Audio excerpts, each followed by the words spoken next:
Okay, get ready. 160 words per minute. Our government has promoted organic farming in a big way. Organic farming by farmer producer organizations and village producers organizations in large clusters, preferably of 1,000 hectares each, will be encouraged. Women self-help groups will also be encouraged to take up organic agriculture in cluster under National Rural Livelihood Program. Our ecology supports the cultivation of highly specialized medicinal and aromatic plants. India is also home to a large number of small and cottage industries that manufacture perfumes, essential oils, and other associated products. Our government shall support organized cultivation and associated industry. I propose to allocate a sum of rupees 2,000 crore for this purpose. Food processing sector is growing at an average rate of 8% per annum. Prime Minister Krishi Sampada Yojana is our flagship program for boosting investment in food processing. Allocation of Ministry of Food Processing is being doubled from 715 crore in RE 2017-18 to 1,400 crore in BE 2018-19. Government will promote establishment of specialized agro-processing financial institutions in this sector. Tomato, onion, potato are basic vegetables consumed throughout the year. However, seasonal and regional production of these perishable commodities pose a challenge in connecting farmers and consumers in a manner that satisfies both. My government purposes to launch an Operation Greens on the lines of Operation Flood. Operation Greens shall promote farmer producers organizations, agri-logistics processing facilities and professional management. I propose to allocate a sum of rupees 500 crore for this purpose. India's agri exports potential is high as US $100 billion against current exports of US $30 billion. To realize this potential, export of agricultural commodities will be liberalized. I also propose to set up state-of-the-art testing facilities in all the 42 mega food parks. I propose to extend the facility of Kisan credit cards to fisheries and animal husbandry farmers to help them meet their working capital needs. Small and marginal farmers will get more benefits. Bamboo is green gold. We removed bamboo grown outside forest areas from the definition of trees. Now I propose to launch a restructured national bamboo mission with an outlay of 1,290 crore to promote bamboo sector in a holistic manner. Using these lands, Government of India will take necessary measures and encourage state governments to put in place a mechanism that their surplus solar power is purchased by the distribution companies or licenses at reasonably remunerative rates. Our government set up a long-term irrigation fund in NABARD for meeting funding requirements of irrigation works. Scope of the fund would be expanded to cover specified command area development projects. Last year, I had announced setting up to micro irrigation fund for facilitating expansion of coverage under micro irrigation and dairy processing infrastructure development. To help the finance investment in dairy infrastructure, it is now time to expand such focused investment funds. I now announce setting up a fisheries and agricultural infrastructure development fund for fisheries sector and an animal husbandry infrastructure development fund for financing infrastructure requirements of animal husbandry sector. Total corpus of these two new funds would be 1,000 crores. Our government has been steadily increasing the volume of institutional credit for agriculture sector from year to year from 8.5 lakh crore in 2014-15 to 10 lakh crore in 2017-18. I now propose to raise this to 11 lakh crore for the year 2018-19. Presently, lessee cultivators are not able to avail crop loans. Consequently, a significant proportion of arable land remains. Fallow and tenant cultivators are forced to secure credit from usurious money lenders. Niti Aayog, in consultation with state governments, will evaluate a suitable mechanism to enable access to lessee cultivators to credit without compromising the rights of the land owners. Government will extend a favorable taxation treatment of farmer producers organizations for helping farmers aggregate their needs of inputs, farm services, processing and sale operations.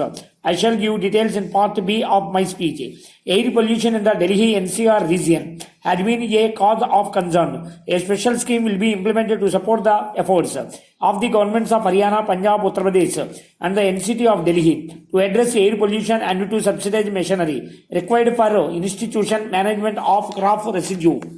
Madam Speaker, the present top leadership of this country has reached at this level. After seeing poverty at close quarters, our leadership is familiar with the problems being faced by the SC/ST backward classes and economically weaker sections of the society. People belonging to poor and middle class are not cause studies for them. On the other hand, they themselves are case study. The lower and middle class have been the focus of our government during the last 3 years. This government is continuously striving to alleviate all the small and major problems of the poor.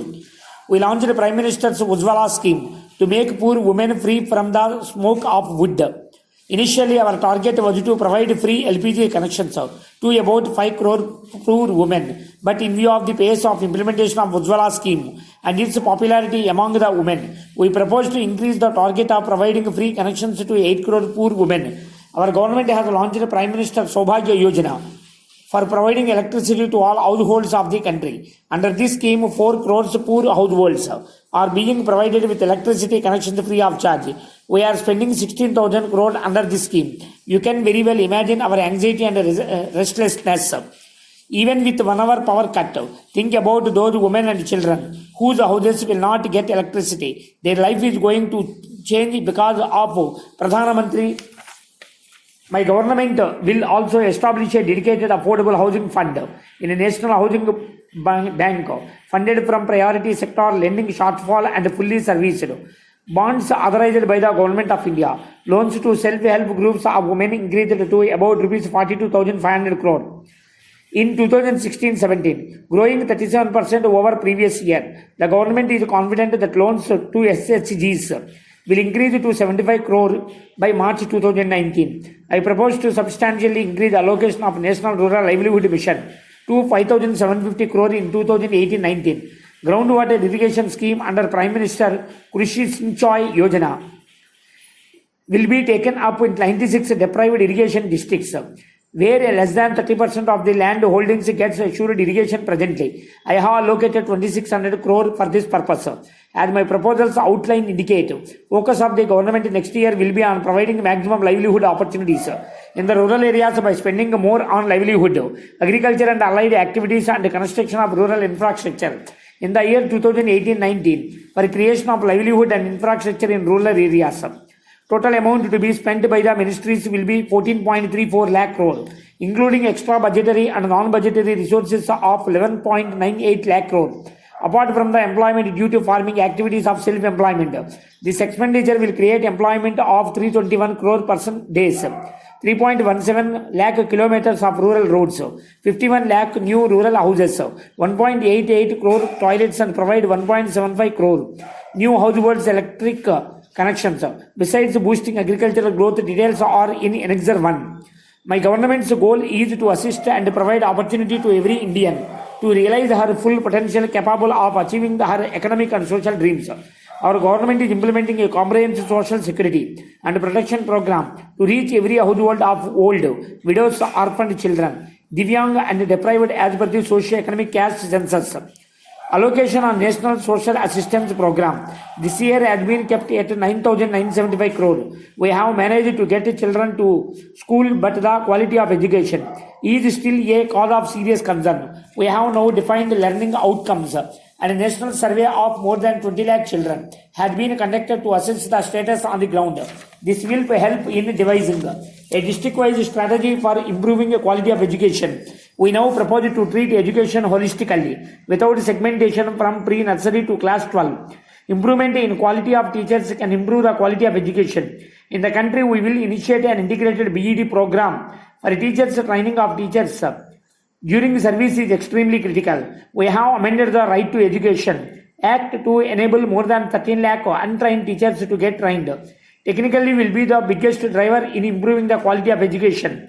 We propose to increase the digital intensity in education and move gradually from blackboard to digital board. Technology will also be used to upgrade the skills of teachers through the recently launched digital portal Diksha. The government is committed to provide the best quality education to the tribal children in their own environment. To realize this mission, it has been decided that by the year 2022, every block with more than 50% ST population and at least 20,000 tribal persons will have an Ekalavya model residential schools. Ekalavya schools will be on par with Navodaya Vidyalaya and will have special facilities for preserving local art and culture, besides providing training in sports and skill development.